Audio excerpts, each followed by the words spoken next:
La question qui a été posée, que les scientifiques et Christophe Nick ont posée, c'est est-ce qu'aujourd'hui, vu la fascination qu'a la télévision dans nos sociétés, elle n'est pas devenue un pouvoir tel que les gens lui obéissent, y compris aveuglement, et sont prêts à torturer des gens sur un plateau de télévision.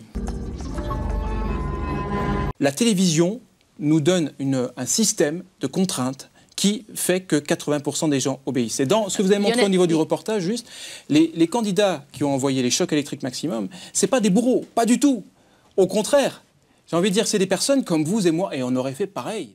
La technique de captation de notre attention de certaines télévisions qui ont des objectifs extrêmement précis, d'obtenir un temps de cerveau disponible, comme disait Lelay, utilise des ressorts qui sont faits pour nous empêcher de penser, c'est-à-dire des ressorts pulsionnels. On est dans une société qui produit une télé violente, mais la télévision, elle n'en est que la production de quelque chose. Vous m'avez l'air un brin désobéissant. Comment vous réagissez? Jamais sur ce plateau. Les gens ne savent pas à quel point les animatrices ont du pouvoir des gens parce qu'ils ne sont pas venus chez vous. Voilà. Non, pas tant que ça.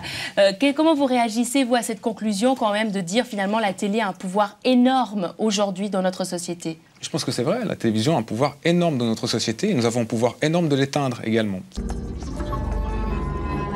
À force de voir des images trash, il faut bien voir que ça peut être reproduit par des personnes qui regardent ça. Parce qu'on a plus de 4000 recherches qui montrent que quand on face à des images violentes, des images agressives, on a tendance, les enfants, les adolescents et même les adultes, de façon consciente ou non consciente, à reproduire ce qu'on voit. Les 4000 études qui prouvent sans doute que des images violentes rendent violentes, je suis certain qu'on peut y poser 4000 autres qui disent l'inverse. Par contre, je suis sûr de quelque chose.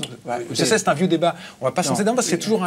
Je suis content de savoir qu'un réalisateur télé connaît des études, 4000 études scientifiques. Chacun son travail. Moi, je suis scientifique, je connais les études scientifiques. Oui, mais il n'y a pas de 4000 études scientifiques. On va peut-être laisser finir Lionel Bayer. Il n'y a pas de 4000 scientifiques qui montrent l'inverse. On va se mettre d'accord. Je fais l'éducation, vous faites le truc. Alors, Christophe Nick, vous. Quand on travaille, on a un contrat de travail, on obéit à son patron. Quand un gamin est à l'école, il obéit. Il a pas toujours, il a raison. Oula, c'est des vécus ça, hein. C'est des vécus. Continuez. Est-ce que le fait qu'on a appris à obéir fait de nous des bourreaux? Potentiellement, oui, malheureusement. C'est pour ça qu'une grande vertu, c'est la désobéissance quand il le faut.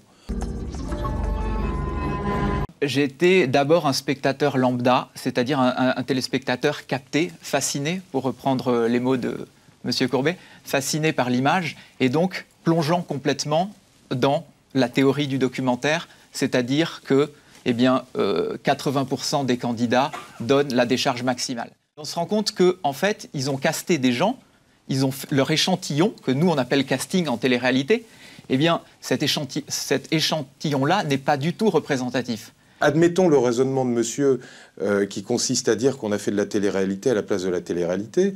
Je vois pas où ça nous mène. Franchement, toute personne qui a vu ce film, si elle ne voit pas qu'il s'agit d'une expérience, je n'y comprends rien. En tout cas, il s'agissait de mesurer le pouvoir de la télé. Donc, je ne vois pas comment on peut faire autrement que d'aller à la télé pour le faire. Peut-être on va... Quand vous voyez cette expérience, vous disiez, moi, est-ce que j'aurais eu ce courage-là de quitter le plateau? Moi, je pense que je l'aurais fait. Vous aurez fait quoi? J'aurais été jusqu'au bout des 460 volts. En le voyant comme ça, à distance, à l'écran, comme un spectateur, je dis non. J'ai fait 5 ans ou 6 ans de télé-réalité derrière la caméra. Ah oui. Donc évidemment, je ne serais pas allé sur un plateau de télévision.